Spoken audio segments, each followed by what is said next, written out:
isolation. So the first thing I've got to say about toddlers is a lot of that parenting keys to doing well with toddlers is around parental attitude. And I know that that sounds like, oh God, I've got to be positive all the time. No, you don't. But what happens is when you have your first toddler, usually you're quite stressed out about the things they do. You're quite concerned about their difficult behaviour. You wonder whether it'll stop. You wonder if it's part of their personality or just a stage. And then if you go on to have more than one toddler, you realise this is a shortish stage, and you get more of a sense of humour about it. And you just realise you're just acting like a toddler. You're not actually being difficult. I'll show you this lovely little cartoon that I found that I think really sums it up in terms of, you know, what I would call the busy work of toddlers, meaning all the stuff that they do because they're learning about the world. And it might be a bit inconvenient for us at times.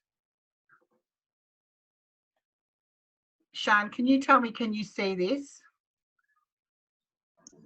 Yeah. Yes. Right, so the day is full of important activities. So they're knocking things over when they're spinning in circles, and you might be saying, stop being silly, we're in a shop or something. Making loud noises and seeing how people react.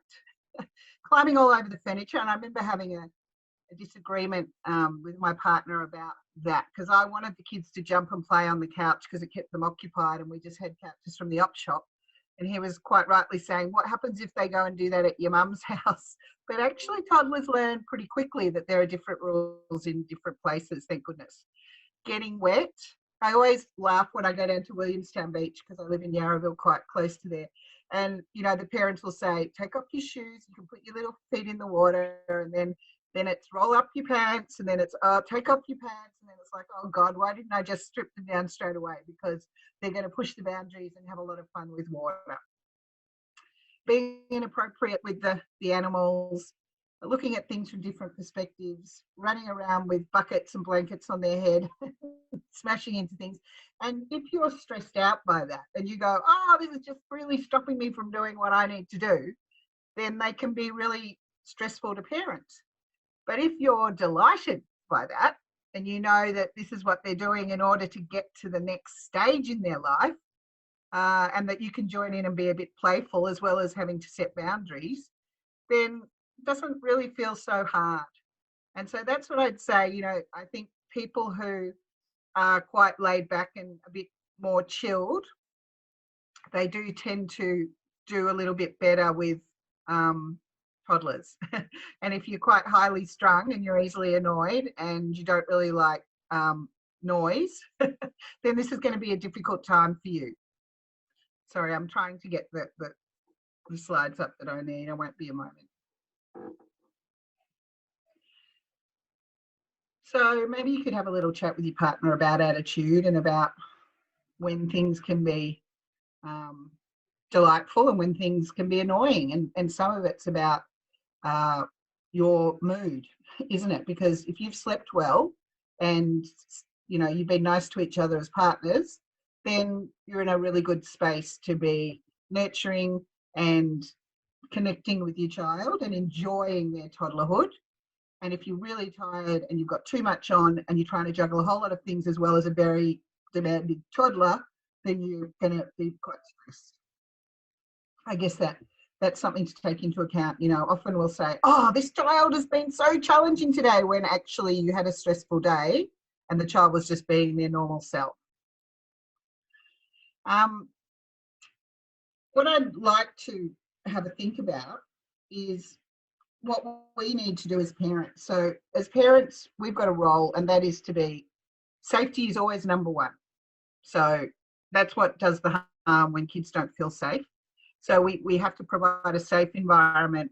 We need to be nurturing, help them grow, reassure them. Try not to say things like, stop being silly, you're overreacting, that's ridiculous, because none of those things mean anything to a toddler, and they just will feel like, you're not understanding me, and it will upset them even more. And parents need to be in charge most of the time. Occasionally you can have a lot of fun, you know, with child-directed play where you sit on the ground and go, what do you want to do? And they're the boss, you know, and that can be really fun as well. But we need to know where the boundaries are and not be afraid to step forward and say no. And that comes with tears. And that's the hard part, isn't it? To be an effective parent, to be a firm parent, but also a nurturing, loving parent. It is quite a difficult balance at times, but you do need the two sides of the coin. So it's not as if one partner can just be soft and loving and nurturing and the other one can be strict and firm when needed. We both need to have those sides of the coin. And if you're raising a toddler on your own, then you need to get the support of people around you because it's such a big job.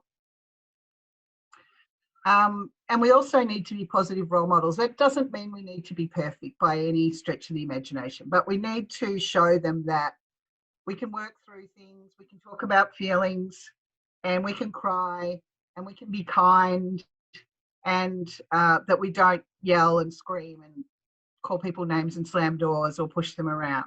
That's what I mean by good role models. And we need to be mindful of why the kids are behaving as they are. So what are the reasons behind the children's behaviour? Because most of the time it is purely human development.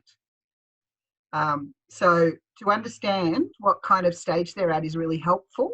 So we often get people ringing up to take advantage of our parent coaching service, which is free, and we come out to your house so we can do it over Zoom. And we can help you with feeding or sleeping or tantrums or whatever the issue is. But a lot of the time we spend just explaining, I'm sorry your 3-year-old doesn't want to sit up at the dinner table with you and behave well, because hardly any 3-year-olds do. But it's worth trying because they're the skills that we're teaching, and then we help with that. And then we also need to be willing to change our ways. So if we're being too hard on them, pardon me, if we're being too hard on them, if we're being critical, if we're making them feel scared by yelling at them, we need to be able to change. But we also need to be able to change as they grow. And so we're obviously a lot more forgiving of an 18-month-old who goes to the fridge and gets the milk out and pours it onto the ground because they desperately want to hear it go glump, glump, glump and see what it looks like, because that's their busy work. Whereas when a 4-year-old does it, we're really annoyed because we've told them that's not what we do with the milk. And toddlers themselves, or preschoolers, or however you want to see them, they need absolute love and acceptance so that they feel safe within the family. And if they do the wrong thing, they know they'll be forgiven and helped rather than punished. There might be a consequence when they're an older toddler, but that not punishment. That doesn't actually teach kids. It just makes them sort of angry or upset or traumatized. Whereas when we discipline them, the word discipline means to teach, and that's what we should be doing, not scaring them. And they need our time, which is hard, isn't it? But it's been good in COVID. They've had more time than ever with us, and connection to us and fun. Being a playful parent is one of the greatest things you can do for your toddler, lightening up and becoming a bit of a kid at times, singing little songs and rhymes and tickling games. And also, toddlers need us to say, give it a go. It doesn't matter if you can't build the Lego tower very high or that you fall off your little trike. I'll help you give it a try. We don't have to always succeed or be perfect. We're all human, and they need to see us give things a go. Having said that, I do recall when my 24-year-old was about 16 and I caught him smoking marijuana, and I was like, what did you think you were doing? And he said, you always said, you know, give things a go. So that was a little bit hard for me. And then routine and predictability. That's really important. They love routine, even though they might go, I don't want to have a bath. They love knowing we have dinner and bath and story time and then bed or whatever, rather than a sort of a chaotic evening. It really helps all of us, adults and children, feel safe and know what's coming next and get through the kind of difficult times, which might be when they're a bit grouchy and tired. So in terms of understanding toddler development, I'll be able to send you all a handout that looks at all the different ages and stages, but I don't want you to be too hung up on it, like, oh, my kid's 3 and you're meant to be able to do this at 2. You know, there is a wide range of normal, of course, but really the most important thing on that handout is that they are completely self-centered, egocentric. It's all about me and my needs. And so it's very hard for them to share or for them to think, I won't give my parents a hard time because I know they're tired. It's just not going to happen. So they're all about themselves. And it's that lovely teaching time of when they're 4 and 5 and 6, when we teach them to care about other people and see when someone's upset and come up with ideas about how we can cheer them up. And that's a really lovely time. But don't really expect 2 and 3-year-olds to be very interested in what's going on for someone else, because they're not quite there yet with their brain development. And in their brain, really the only thing that matters is relationships. Yeah. So if they feel like they've got people they can rely on, you only need actually 100% reliable, trustworthy person who helps you in the world and is always there for you. And all the research shows that that is the case. If you've got 2, that's even better. But those people, if they're raising kids on their own, they need the community support. So if you know someone who's doing that, offer to pick up their child from kinder or help them out or give them a break. It's so important. So kids really care about relationships. So they'll get very distraught if there's a big change. And often, you know, when people separate, which absolutely we do, and it's part of our normal modern life, or people pass away like their grandparents, then they can revert to being a bit younger for a while and go back to, I want my bottle again, or I need my nappies again. And that's really interesting. It's a way of saying I'm not quite ready for this world and all the changes in it. So we need to slow down and help them through that, because it's an emotional roller coaster being a toddler. You're happy one minute, you're having a ball, and then someone says no to you, and suddenly it's the worst time in the world. So you actually need to acknowledge that. Oh, you're upset, you don't like leaving the park. That's all right. We'll be able to come back. And sometimes you just need to pick them up and carry them kicking and screaming to the car. But if you can do that in a calm way, in a caring way, that's understanding of what they're going through, that makes a really big difference. And yes, they eventually grow out of it. I think one of the interesting things is when I talk to people about their kids' independence, sometimes they'll say, oh, my child couldn't possibly do without me, you know, for any point in time. And they've known people to go away and leave their partner in charge of the child. And when they come back, oh, they're brushing their teeth. Oh, they're wiping their bottom. Oh, they've started learning how to feed themselves properly, you know. And so it's always a juggle between independence and dependence. But what I'd say, especially if it's your first child, is if they can do something for themselves, encourage them to do that. It's only when they're really tired and they've run out of fuel that we go, okay, we'll take over. So for instance, if you go over and have a wonderful dinner party, which I hope you do, with some friends, and you choose to come back really late at night, then insisting on them putting on their own pajamas and brushing their teeth is just a no-no. You know, it's like, we kept you up, you're really, really tired, I'll do this for you and give you a cuddle and off to bed. So, you know, you don't have to do things 100% of the time. If you can do things 80 or 90% of the time, that consistency is brilliant, because you've got to take into account that they do get tired, thirsty, hungry, and emotionally just over it. And that's when we need to step in and look after them.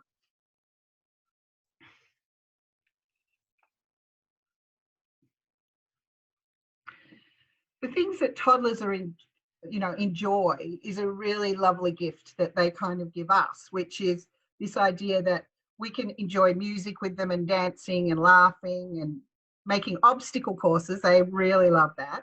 And pretending to be dinosaurs or whatever they are interested in. And that kind of beautiful wrestling or roughhousing with your parents or your grandparents, that's really great for toddlers. And it teaches them a bit of self-control and it's exciting for them. So, you know, we've got to look at the things they enjoy and try to give that to them in their lives, meaning if your child's driving you crazy by climbing on the bookshelves, it might be good to get an old ladder and tie it up outside, not too high, just on a little bit of an angle, and let them climb on that. Often kids are telling us, we're bored, we want more exercise, we want to get out and do things, which has been really difficult lately. but I used to take my kids to the park twice a day because they needed it for their behaviour. You know, it just helped them behave better to get all of that energy out. So morning and afternoon, a little bit of time at the park works really, really well and help them sleep. So definitely 10 times better for them than being on the iPad, which they will choose just about every time if we give them that option. So the reason why they can sometimes be really challenging is that they don't understand our reasoning. Why wouldn't you put paint all over yourself and everything else that you can reach? It's so much fun. And they can't always sit still and wait and share. So we need to be pretty well prepared. You know, I'm sure that when you go out shopping, you've got the little snack box and you've got the drink for them and you've got a blanket in case they need to sleep in the pusher. And they're all the things that we do so that we don't have sort of massive multi-tantrum outings. So we know that it's very hard for them to wait. Taking a child Christmas shopping is probably the hardest thing you'll ever do. So it might be good to get someone to look after them while you do that. There was even a time I couldn't even go to the supermarket because I couldn't manage both of them. But, you know, that time passes and it's quite nice to go to the supermarket at night by yourself. So toddlers can't always stop themselves doing what their impulses tell them, even if they really have been told by us, don't do it. I remember telling my kids, don't climb on the pram. If there's a newborn baby, they want to look in. So they'd get up on the side of the pram and then they'd look in and it would potentially be dangerous. And I'd say, don't get up on the pram, and they would. So then I realised it was much more effective to say, keep your feet on the ground. You can still look at the baby, keep your feet on the ground. So toddlers react better if you tell them what to do rather than what not to do. And they will have that impulse control. So if they see someone with a tail like a cat, or they see someone with a ponytail, they might want to pull it. And it's very hard for them to think forward, oh, that might not be very nice for the other person. So you do have to keep pretty close to them. And you've probably had experiences where you've been out, you know, for a play or to play group, and your child's clocked someone over the head with a toy. And that's why we need to be kind of watching what they're doing. And toddlers can't always cope with change and separation from you. And so they can get a little bit distressed when that's happening. But as long as they've had that sense of safety and they're not scared, it's kind of okay to be upset at times. And that's difficult because some of us are very sensitive about hearing our toddlers cry, and we'll do anything to stop it. But that's not a great recipe, actually. We need to get better at not being so triggered by their crying. I remember with my first, I used to think, oh, he's just unhappy in this house. He doesn't like it, which was more about my confidence as a parent. And then as time went on and I had my second child, I would think, okay, you're just overtired. And I wouldn't take it so personally, or it wouldn't upset me as much. So when kids are being really difficult, get down to their level and try and understand what's going on for them, because they really appreciate that acknowledgement rather than someone standing over them going, stop that, you're being naughty. So some sort of helpful responses would be some practical kind of strategies that I'll share with you now, and that'll help you really cope with your toddlers a little bit better. But the first thing we have to do, remember I talked about attitude at the start, so just check your thinking, because if they're really playing up or being difficult, and you say to yourself, oh, he's deliberately doing that to make me angry, or she never listens to me, or you're such a brat. You know, if you're thinking those things, you're going to feel really stressed and tense, and that's going to escalate the situation. With toddlers, we have to be the adult. We have to be the one that takes the deep breath, calms herself down, and just says, this is a difficult time in parenting and it won't always be this hard. So it's not only about trying to help them manage their feelings, it's about managing your feelings as well. So if you can use those sort of deep breathing, try and loosen your shoulders a bit so you like cooked spaghetti rather than uncooked spaghetti. That really helps. And then get down to their level and help them validate what they're feeling. So my kids used to get angry if it was raining and they couldn't go outside or to the park. So they'd start kicking the door. So then to get down to their level and say, you're feeling really mad today, aren't you? And they go, oh, yeah, that's right. You wish that it would stop raining. And I understand that, but you can't kick the door. Why don't you come over here and we can do a little picture and we'll put it on the front of the house and it'll say stop rain or something like that. So you can set the firm limits on the behaviour. I don't like you throwing the cushions like that because you're making them dirty, but I will give you something to throw. So you're validating their feelings and saying, I understand where you're coming from. And then it's quite a nice idea to sort of use fantasy a bit and say, let's pretend that we can go out and make the clouds do what we want. All right, we'll use this thing of chopsticks and we'll make a wand out of it, and then we'll go outside and we'll do an anti-rain dance, make the sun come out. And that's the sort of stuff they love.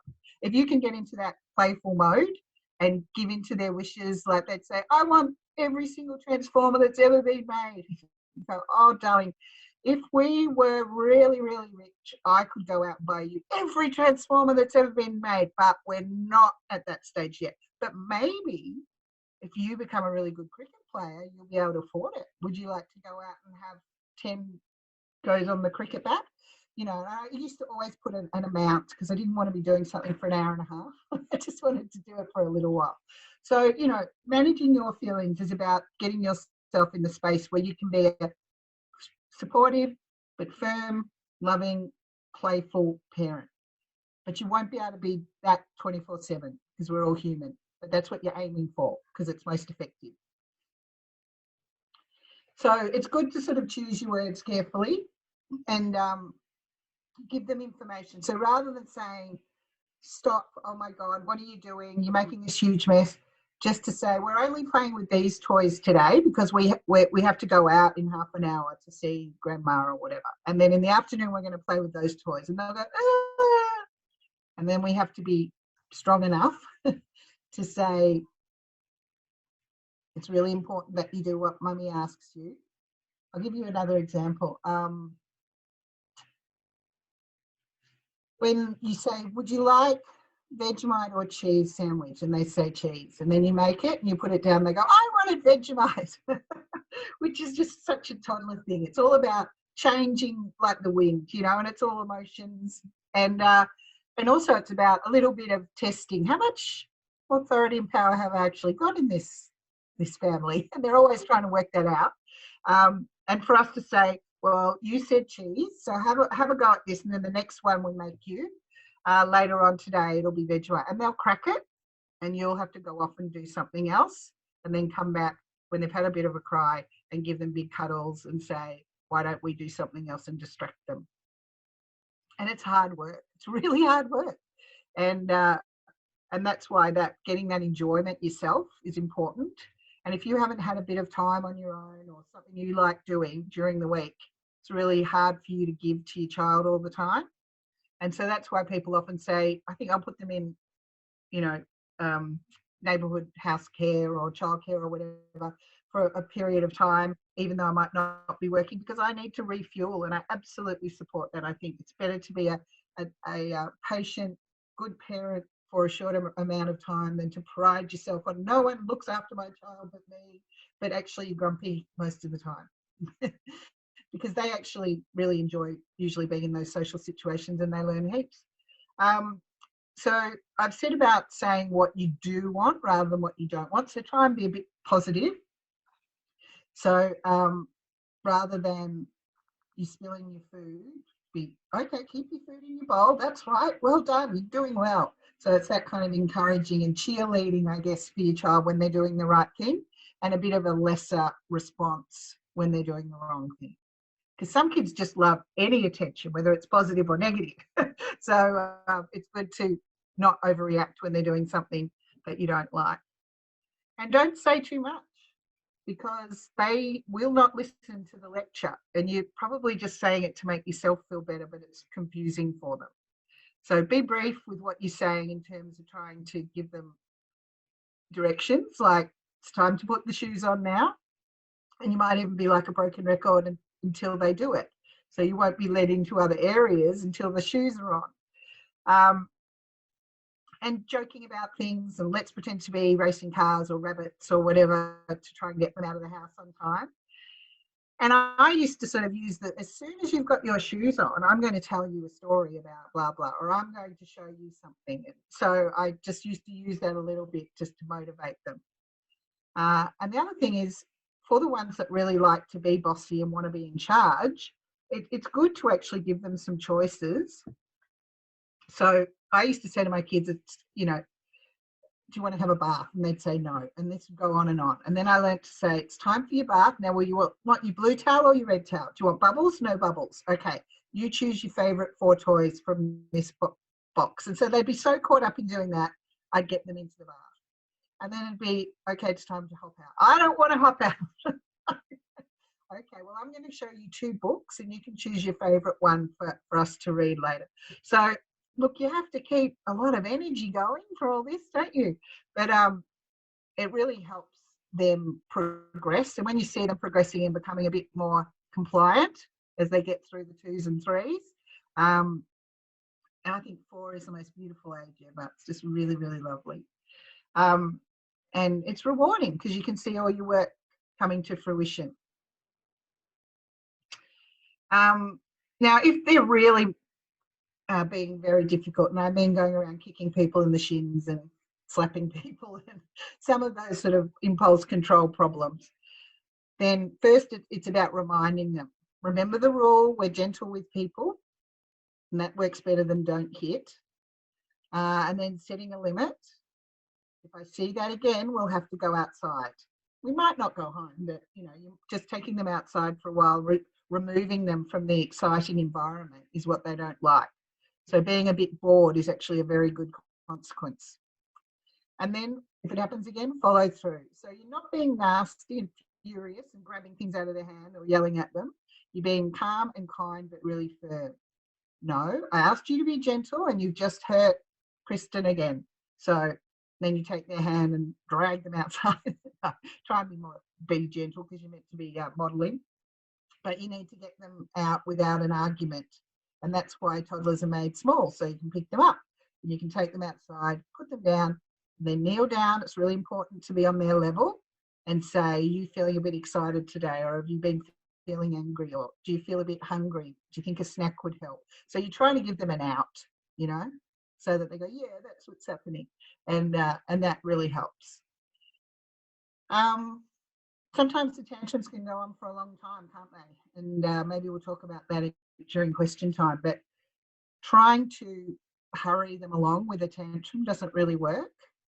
So if you can just stand near them in Kmart while they're flopping around on the floor screaming their head off, and just say to yourself, I'm just going to give it 30 seconds.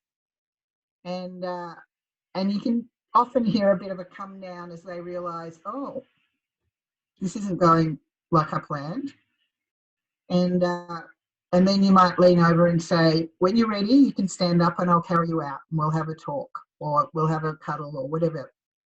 And sometimes you have to leave your shopping there and go out and deal with this issue and calm them down and then go back to it. And that takes a lot of patience, doesn't it? I had one kid who he wouldn't hold my hand as we went across the road, and so I'd say, we're not crossing until you're holding my hand. And it took a long time, but it only took a long time 2 or 3 times, and then he knew, okay, that's a non-negotiable, a bit like putting on your seatbelt. The thing to remember is kids often feel better after a tantrum. It's almost like they need to get all of that out, and then they can have a drink, something to eat, because it's really very tiring and dehydrating having a tantrum, and then they can kind of start again. And so if we can think about it in that way, oh, they've been cranky all morning, good, they're going to get out all of their stress. Planning ahead, that's about, you know, making sure they don't run out of fuel and you're not keeping them up too late and not going shopping, you know, at 5 p.m. when they're just starting to get grouchy. But of course, sometimes they just have to fit in, you know, and that happens. And the other thing is to change the environment. So taking them outside is very effective, that change in temperature, giving them a cold washer or a warm washer to put on their face or their hands, telling them to go outside and look at the trees and tell me if it's windy or not. You know, those are the sorts of things that really help. Whereas if they're playing in the same room all day, they can get into these loops of bad behaviour. You know, don't hit your sister, be gentle with her. You have to go and sit on, you know, the beanbag in the corner, you know, round and round we go because they're bored. But as soon as you take them out socialising or to the park, they seem to recalibrate and it's okay. So having a few changes during the day is important. I really felt for the people in the towers during lockdown. Like some of them had 3 and 4 kids under 5 and they couldn't go out. It just would have been unbearable.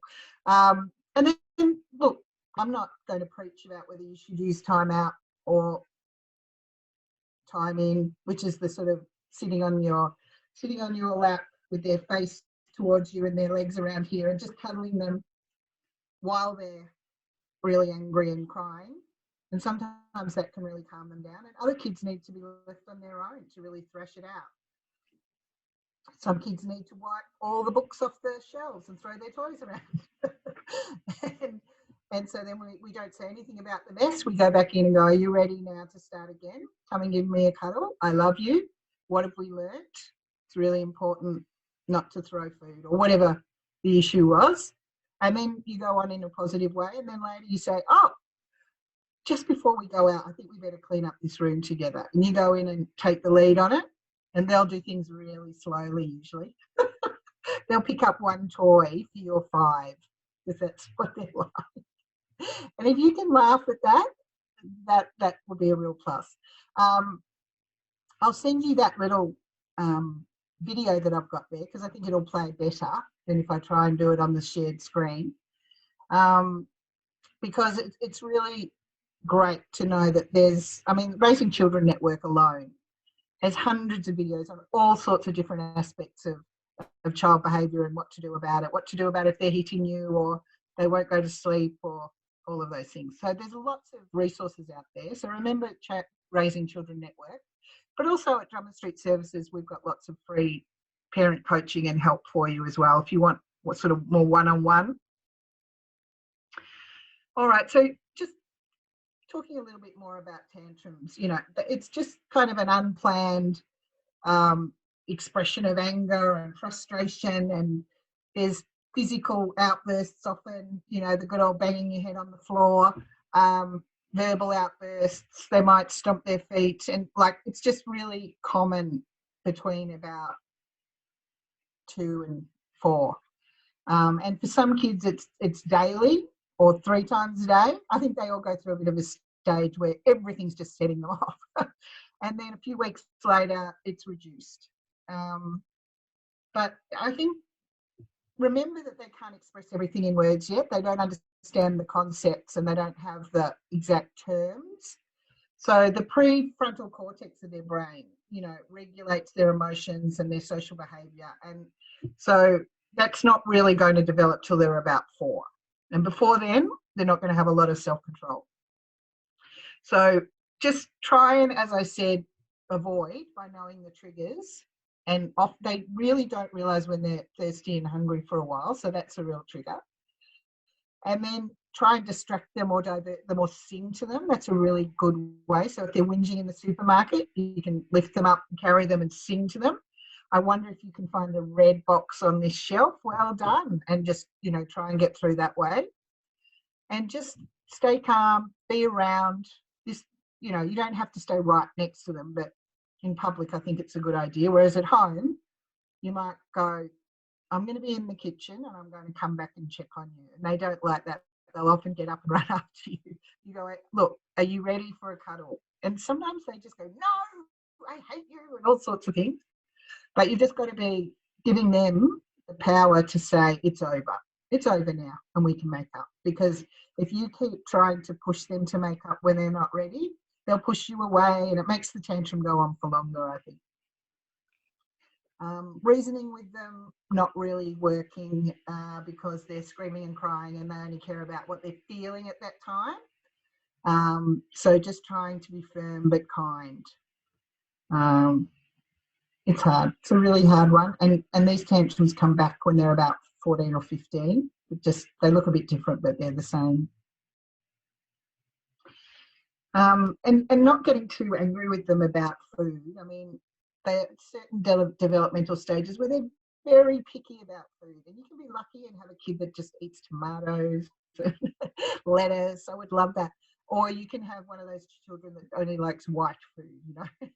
So what I would say is, if you don't bring anything into the house that's unhealthy for them, then you won't be as stressed out about what they're eating, because everything that does go into their mouth will be okay by you. But if you say, we've got heaps of chips and biscuits, but they're only for special, it makes it really hard.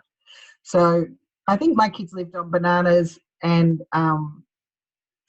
milkshakes and wheat bix for quite a few months, and you know, it didn't hurt them, but they didn't get any junk food during that time. So I think that's the key.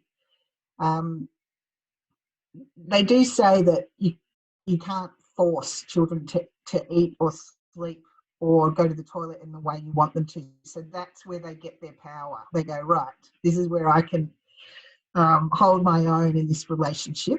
So it's better if we go, parents provide the food and children decide if they want it or not, and they don't get a whole lot of other options. So if you have a fruit bowl, you go, you either eat what's there and make it sort of finger food and snack food and, you know, like little bits of cheese and interesting stuff, so that they can decide, and then give them a little bit of what you're having for dinner, and try not to be stressed out when they either don't try it or only try a little bit, because you can taste something like 10 times before you actually grow to like it. So if they say yuck the first twice, that doesn't really mean anything. But if you've got a fruit bowl, you can say, look, if you don't eat now, you'll have to eat just from the fruit bowl later and water. And then they'll never sort of starve doing that. Self-care, really important for both parents, because it's really nice doing things as a family, but sometimes it's better to go, can you take them in the morning and I'll take them in the afternoon, because they're going through a very trying stage and it's really hard to have them in big doses. So that can be good, that you can look forward to some time on your own. And if you know you only have to be patient and playful for 4 hours rather than 8, really helps.